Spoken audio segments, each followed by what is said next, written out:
Hello दोस्तों, फिर से स्वागत है आपका अपने चैनल बी लाइक इंजीनियर्स में। दोस्तों, आज के वीडियो में हम बात करने वाले हैं घर के फाउंडेशन की। घर का फाउंडेशन बनाते टाइम क्योंकि हमको बहुत सारी चीज़ों के बारे में पता नहीं होता है, कुछ जनरल सी बातें, तो उसके चलते हम बहुत सी गलतियां कर बैठते हैं, जिसके कारण हमारी फाउंडेशन कमज़ोर बनती है या बाद में टाइम के साथ साथ कमज़ोर हो जाती है।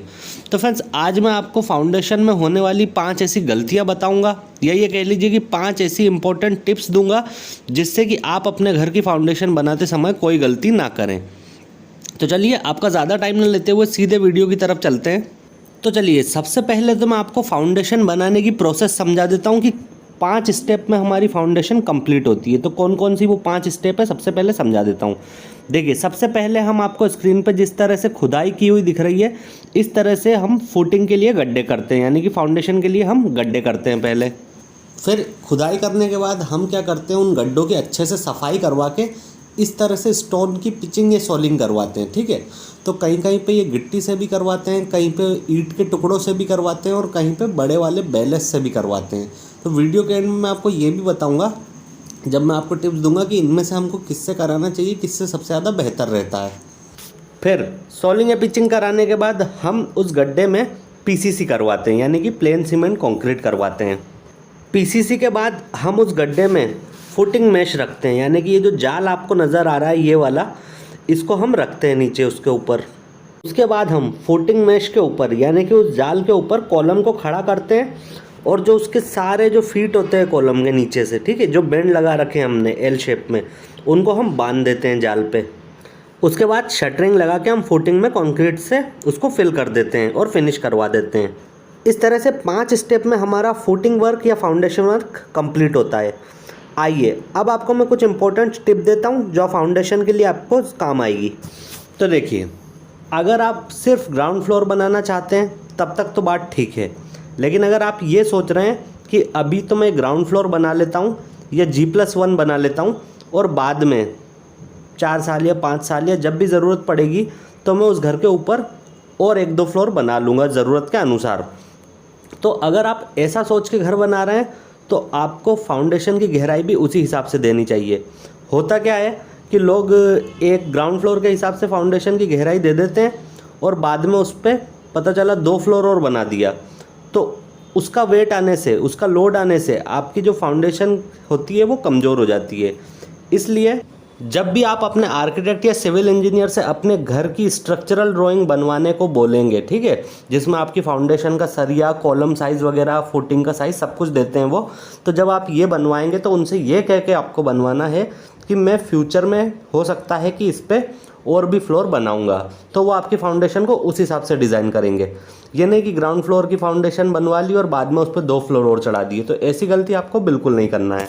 अब सेकंड इंपॉर्टेंट बात जो है वो है, जब आप पिचिंग या सोलिंग करवाएंगे, गड्ढे की सफाई के बाद आप जो एक लेयर बिछा देते हैं, तो कुछ लोग उसमें गिट्टी बिछाते हैं, कुछ ईंट के टुकड़े बिछाते हैं, और कुछ जो बड़े बड़े पत्थर होते हैं, बैलेस्ट होते हैं, उनको बिछाते हैं। तो देखिए, सबसे पहले तो मैं आपको बता दूं कि आपको ईंट के टुकड़े कभी भी नहीं बिछाना है। ईंट के टुकड़े आपको बिल्कुल नहीं बिछाना चाहिए, क्योंकि टाइम के साथ साथ वो ख़राब हो जाते हैं और आपके फाउंडेशन का बेस कमज़ोर हो जाएगा।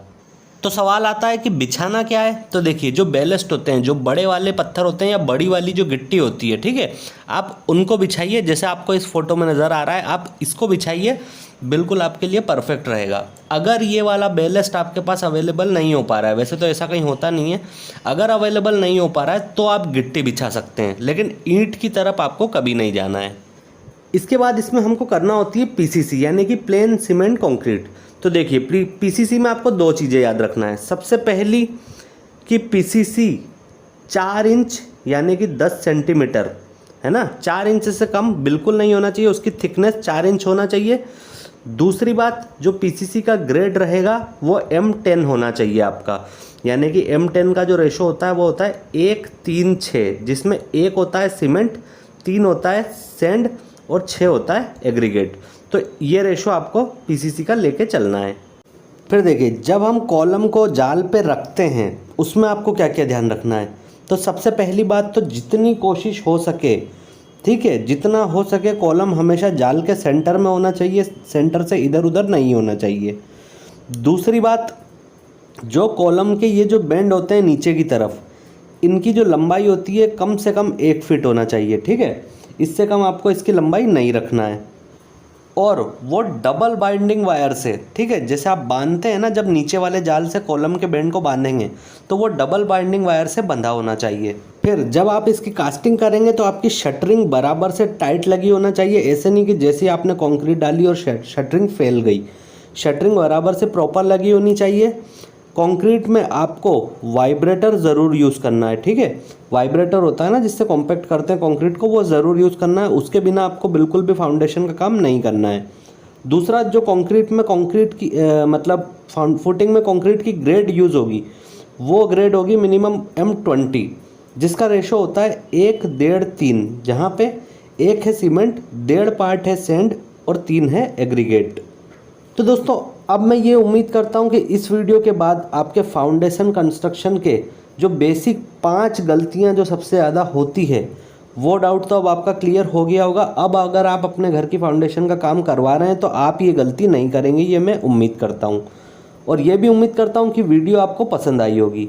वीडियो पसंद आई है तो वीडियो को यार लाइक कीजिए। 1 सेकंड लगता है, वीडियो बनाने में मुझको कम से कम 5-6 घंटे लगते हैं, लेकिन लाइक करने में आपको 1 ही सेकंड लगेगा। तो वीडियो को लाइक कीजिए, अपने दोस्तों के साथ ज़्यादा से ज़्यादा शेयर कीजिए। चैनल को सब्सक्राइब कर लीजिए और बेल बटन को ऑन करके ऑल पे क्लिक कर लीजिए, जिससे कि आने वाले सारे नोटिफिकेशन सबसे पहले आप तक पहुँच जाए। मिलूँगा अगले वीडियो में एक और नई बेहतर जानकारी के साथ। तब तक के लिए विदा लेना चाहूँगा। जय हिंद, धन्यवाद।